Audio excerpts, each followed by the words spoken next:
پشمام خدا چیه؟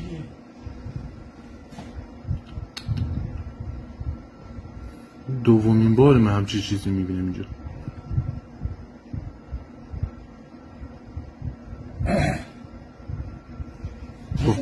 ببین محمد، ببین محمد، یه ذره نور میبینی؟ یک ذره رو ما نگاه کن. دیدی؟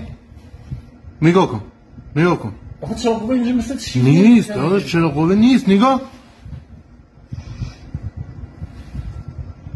نگاه یه شخص، یه شخص نورانیه. آره شخص، چراغ قوه نیست. یه انسان نورانی ولی هر چیه یه موجود نورانیه. نور رو ببینی اصلا پروژکتوره چیه این؟ چراغ قوه نمیشه با کل اتاق روشن. جالب این دست میگم من اونجا وایساده بودم اصلا چراغ نمیدیدم، فقط دوربین من فقط دوربین گرفته اینو.